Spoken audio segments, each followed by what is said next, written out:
different subjects, sting operations. I don't know if any of you were here then. But I somehow feel that what you have decided to make a topic today and why you've called us and why we're discussing it is part of a very new feeling of optimism that I believe I can sense is possible. We've been moaning for too long. We've been listing all the flaws for too long. And I think part of that is because we were earlier in a mindset where we thought the government has to do everything, and if they're not, then everything is bad. Some of us, Laila, myself, Ritu, we have all gone off on our own ways, trying to create new things and new paths. Sometimes we did ask for government help, but we soon found that it was much more of a pain to fill up forms and get those funds and do something. And actually, the whole system, the craftsperson, if you encouraged and inspired them, they stepped up much more than the government did. And in fact, I think all our programs today are done without any government funding at all.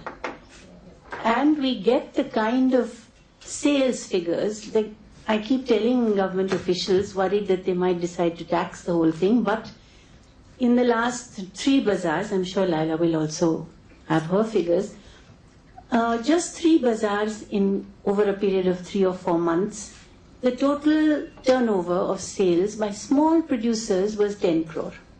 Wow. Now, when the craftsperson pays the rent, pays their travel, pays their stay, gives a little back into the kitty of the organizers to actually organize those programs, it's completely self-sustaining, completely self-reliant, and not only that, we have money left over for programs which are for their benefit. So if anyone says that it's an unviable sector, they haven't been looking at it properly or been in it at all. Now, this positive feeling that I'm getting is because also I'm glad that the Prime Minister is somebody new to Delhi and new to Delhi bureaucracy, and he's coming here and seeing the flaws that we've been living with too long to actually see them. Is that he's saying everybody works in silos. We all everybody works in their own ministries, looking at their own schemes and their own projects, whereas actually you all have to combine your energies. And a wonderful thing that is now emerging, a possibility out of this, is actually combining the arts with the economy. The economy is not just huge buildings and bridges and infrastructure, but it's also creating exactly what suits this sector. Small, interesting, exciting, unique enterprises put together in a combination of where you will have some lights and roads and little cafes and a little museum and 5 demonstrations of crafts and 10 little showrooms, all in a beautiful cluster that becomes like a heritage village. It's possible. Everyone can pitch in. No one entity needs to do it at all. And when government talks about private-public partnership, it's still a very stiff scheme. It's about how much money are they going to put in and actually build the bridge and hand it over. But it's not like that. The public-private partnership that we are planning by talking to each other here is, I think, the kind that will suit wonderfully a project where you put 5 or 6 different sets of arts and crafts and textiles and performing arts, the tourism, culture, all these ministries have to come in and look at other ministries, look at textiles, look at this area. In the United States today, they are realizing that actually the uniqueness after globalization, when everything became the same and you get the same Nike shoe and the same Kentucky Fried Chicken everywhere, people are realizing that they want something different. They want something unique. They want something with aesthetic appeal. And these countries themselves, they formed a very interesting organization in the US called the National Governors Association. It's the governors, the chief ministers, so to speak, of all the states who are sitting together to work out an art policy that links arts with the economy. So that's how important and that's how possible it is to make people listen seriously. I've been working with a lot of putting this paper under their nose. Ministries like Make in India and Skill India. Make in India industrial. That lion is an industrial wheel going round. But why industrial only? Why not many little charkhas, many little whatever, the artistic version of that lion, which makes handwork also the made in India? Why do they forget that this is what is basically made in India and only in India? So we approach that ministry, Industry and Commerce. Skill India. The skill development ministry is fascinating. What they are doing today, and they've said that, in fact, the Indian ambassador in Venezuela, he says that the most visas he gives are from people coming from Venezuela here to be forklift operators who get a salary of 40,000 rupees a month. Doesn't India have forklift operators? So they are trying to see how to skill up India.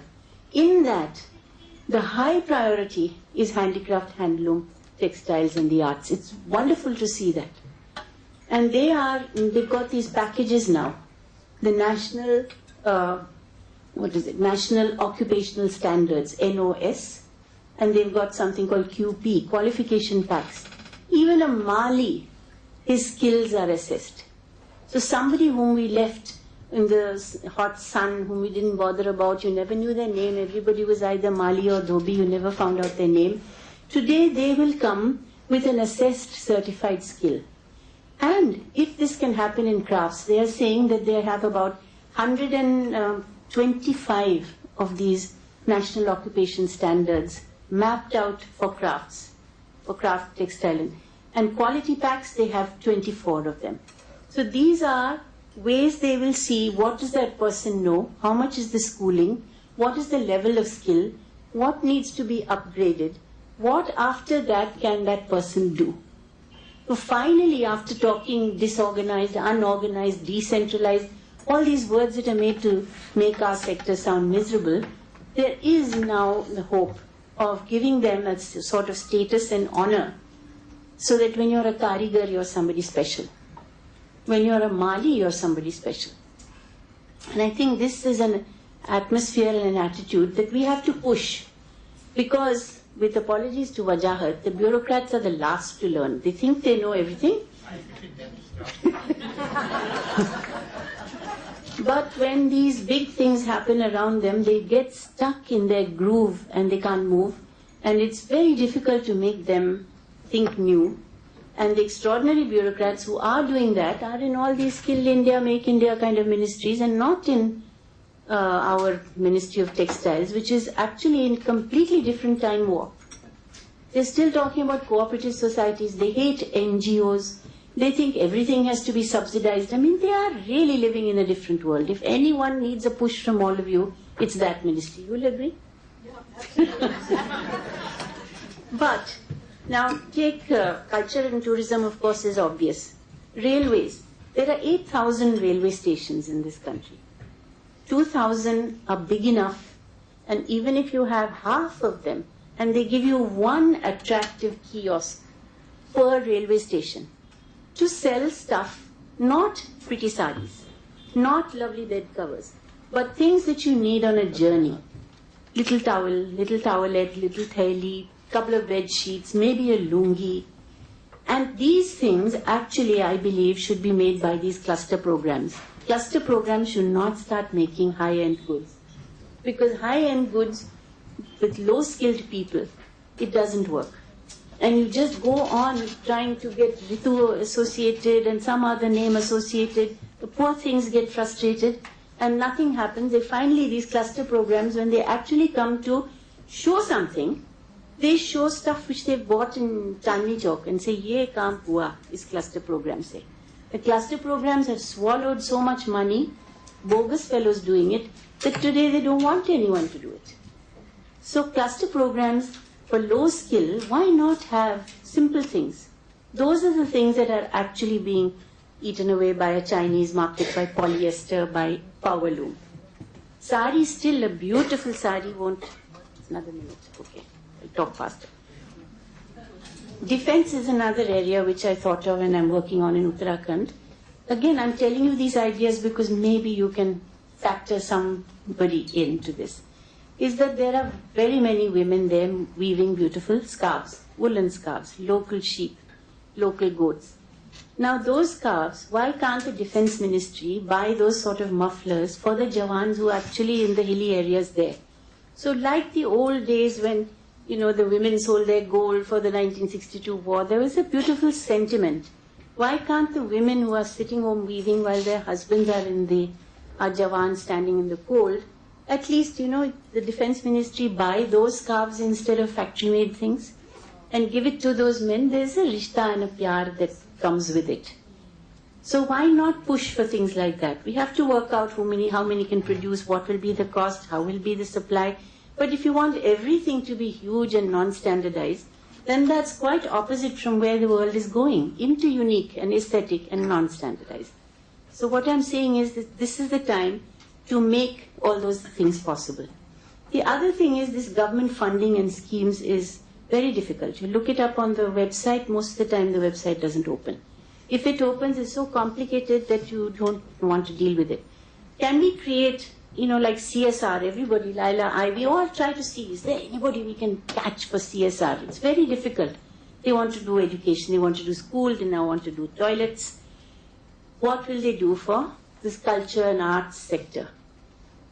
If we start a fund where any company that wants to do CSR in this sector puts it all into an endowment fund, not one company with one group or one project, but put it into a big fund, let interest grow, and let people apply for any project. Don't make a rigid, flexible thing. Make it according to how you want to make. 2 people in a village doing a dyeing craft, just do it for 2. Give it 1 lakh. Somebody else, you need 10 lakhs to do a big thing. It needs to be assessed according to the need by people who understand and people who can honestly see what should be done.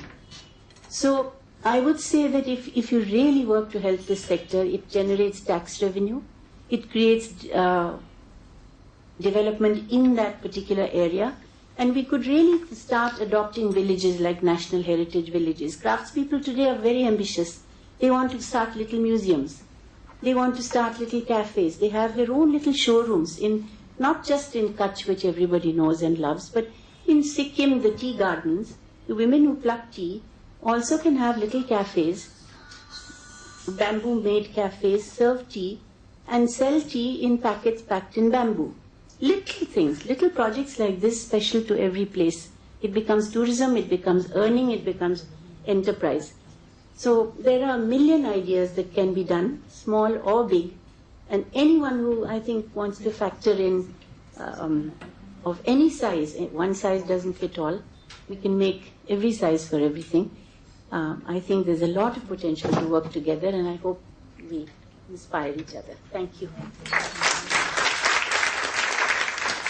Thank you, Jayaji. I think you have plotted a roadmap for what can be followed in the future in this new initiative of FICCI. May I now request Ms. Ritu Kumar to make her presentation. Good evening. I think we're all very happy to be here on this platform because a lot of angst has been around for a couple of months now with handlooms being a focus. I tend to agree with everything that Wajahat as well as Jaya and I'm sure even Laila, the perspective they'll bring to the table. They've all worked in a much wider landscape than I have because they've been with the government with different situations and with a far, far wider map there. The only thing I will talk to you about is what my experience has been on not only handlooms, but in any craft area in this country. And I think what I would like to share with you is we are all despondent about handlooms. We're despondent about the fact that the government is not doing anything. But there is one great reality on